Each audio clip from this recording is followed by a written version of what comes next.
Ladies and gentlemen, boys and girls, welcome to another session of podcast.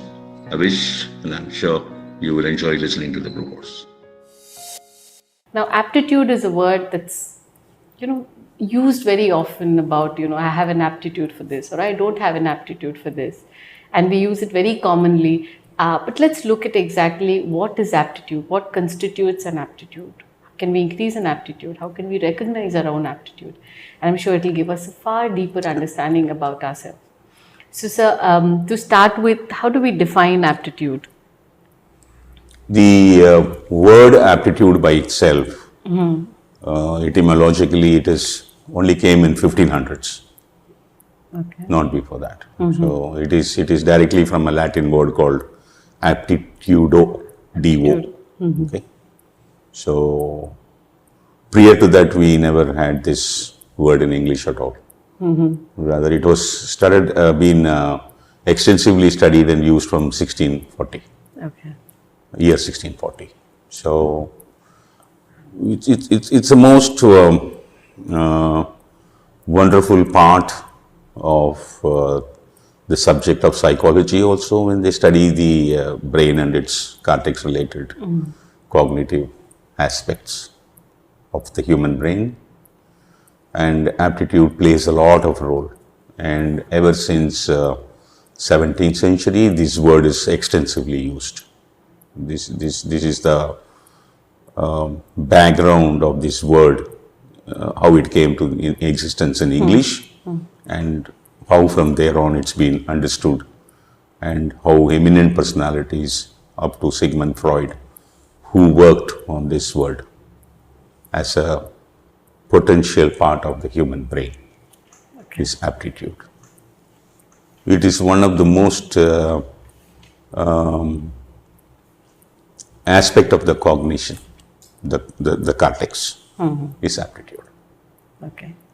When we say a person has an aptitude for something or they don't have, does it mean that they would do better in a certain subject? Does that what in layman language is that how we can define aptitude?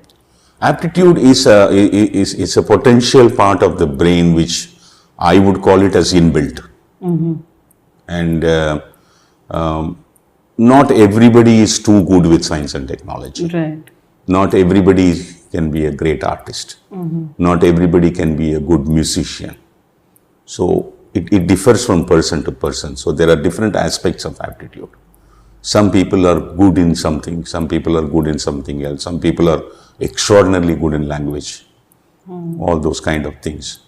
But here then the psychologist, the field of psychology, the psychologist who worked on many concepts of the cognition and the human behavior, the brain patterns and personality, characteristic traits, learning, all those kind of things, motivation, emotions, all those kind of things, they come out with a concept called regression. So REGGESSION is regression. Regression is, initially regression was given by Sigmund Freud, who's the father of psychology. But then after that, there are many explanations of regression came from many psychologists. Regression is mainly used in psychology for emitting of the primitive behavior. I wish you would have heard this before. Yeah. So there are certain things, spurts in the brain. That means what we are given to understand by going through this is there are a lot of embedded information is there in the human brain. This is what J. Krishnamurti, the greatest philosopher, says. The million years of seed, how many millions of years old the humanity on earth, that old your brain is today. If you are 35 years of age, your brain is not 35 years old. No. It is as old as the humanity. The collective brain of all humanity. It's an evolutionary development which constantly been, evolved over millions of years, as old as the humanity.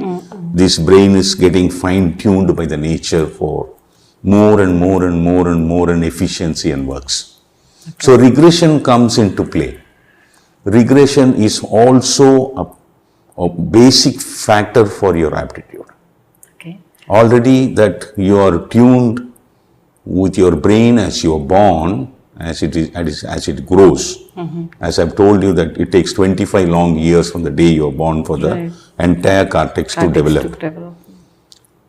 In that, if you are too good in linguistic language skills, there are some people who really write fabulous books. The language, the flow, the words they use, irrespective of any language. There are some people who are too good in writing poetries.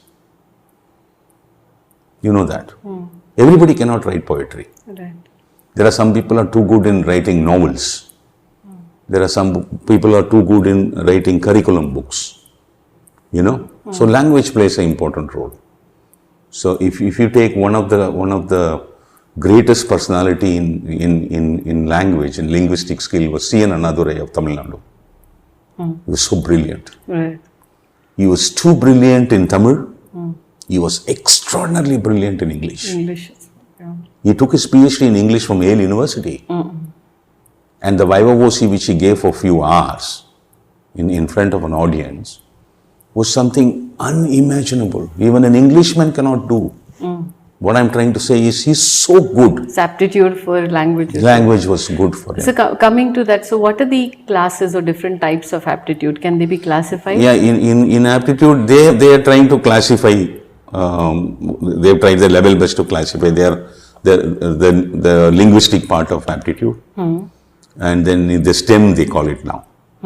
STEM is science and technology, engineering and mathematics. E for engineering, M for mathematics, STEM. Albert Einstein was one of the greatest guys in this. Okay. And then you have mechanical aptitude. Then you have artistic. Those who do fantastic painting, music, everything. All those things comes there. Then you have organizational aptitude. Okay. The managerial. So that we'll talk about it. And then you have logical. Those who can do logical reasoning and all. Then you have spatial. Like this, they have divided into the physical. Physical is the sports. So you have eight different major branches in this. Linguistics, who are very good in language, what we discussed just now. Science and technology, it always goes with engineering and mathematics. Mathematics is the base for science and technology. Some people are very good in that. When it comes to question of mechanical, there are people who design automobiles and machines and all kinds of civil engineering designs and all those kind of things comes under mechanical. That's physical sports. And some people are, like say if you take Pele, he was one of the greatest footballers world has ever seen. Right. He was too good with his legs. And you can see the extraordinary cricketers, you can see the extraordinary tennis players, you can see extraordinary swimmers. They are all, built in different areas of sports. Sports is always, it's a brilliant field with respect to physical excellence. Because in all sports, you attack a moving ball. Right. Right? There is one game, you attack a stationary ball. Golf? Golf. But you need tremendous brain to play that game. Right. Yeah. Both you have to be physically extraordinary and mentally too good with the configuration of the land and the lawn. So many factors you can go through the golf. Right. So then you have organizational. Some people are too good.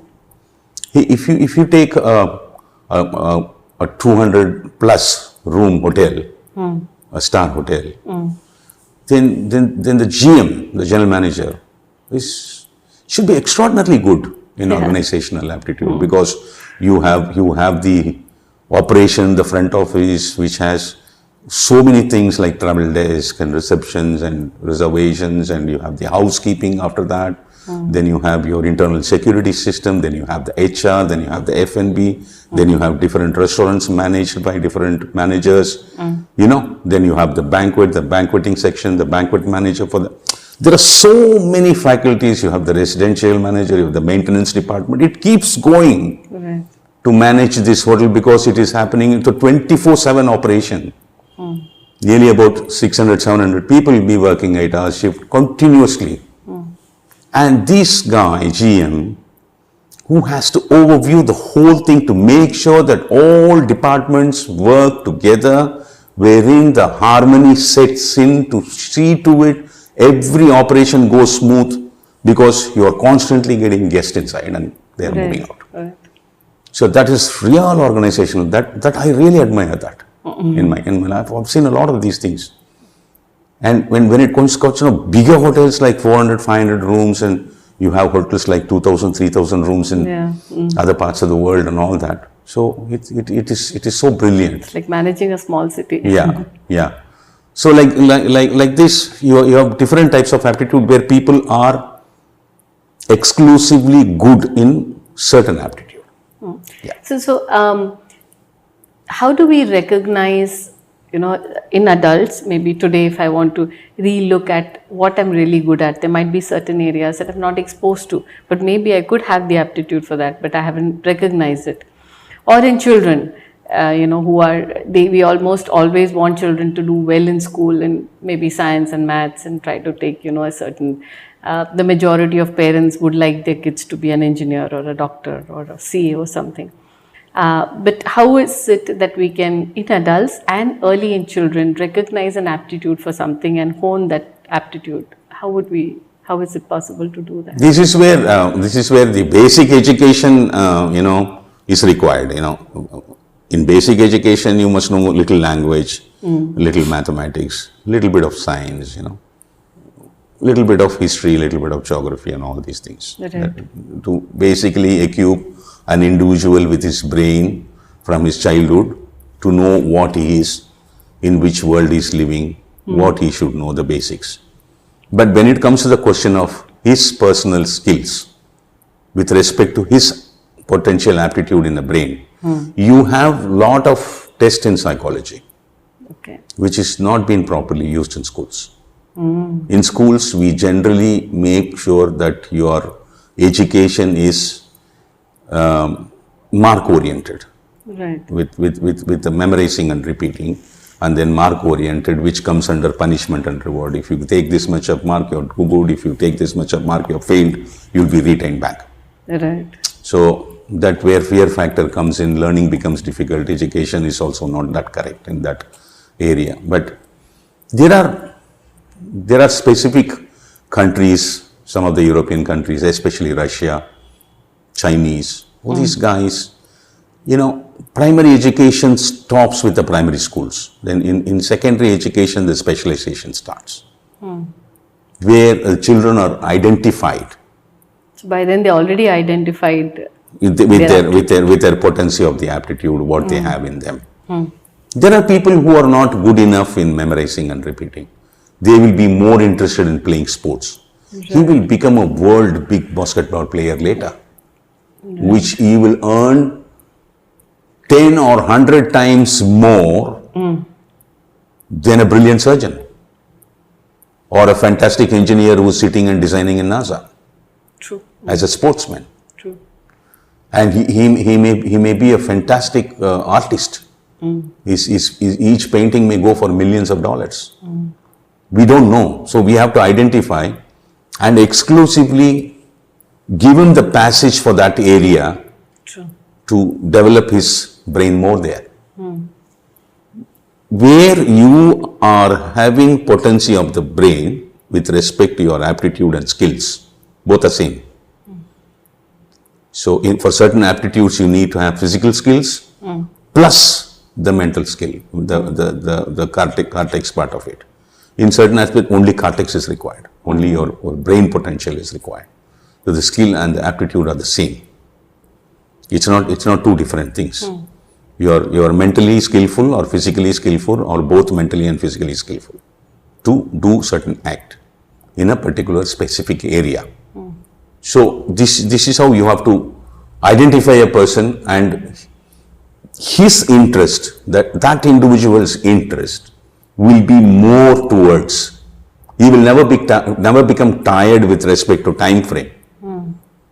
If a person is good in painting, even if you ask him to paint for 12 hours a day, he will do. He'll be happy. He will not even drink water, he'll be doing. He will not be bothered. He will never get tired. He will never say, I get bored.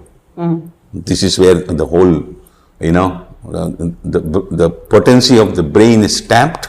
And if that individual is focused to that area, then he really picks up a lot of stuff from there and go on. So you're saying it is possible to recognize a certain aptitude? 100% yes. That is what is the responsibility of a teaching faculty, is to identify an individual in which area he is good and focus his pathway towards that level of education when it comes to the question of curriculum. Yeah. Are there any thoughts of the ancient Tamil science in terms of aptitude and using a certain person's aptitude? See, ancient days were always, they had a specific vision on everything. The present modern day society is very complex because of a complicated economic based life. Okay? In the ancient days, again it was an economic based life, there is no doubt whatsoever, but they had a different system altogether called Gurukulam. In that Gurukulam, the children are very neatly identified when they were young, as good as 6-7 years old. By 8 years old, the guru knows that this child, by looking at his facial features, Chamundrika Lakshanam solvanga. By looking at your face, he will know that you're going to become so and so. Okay.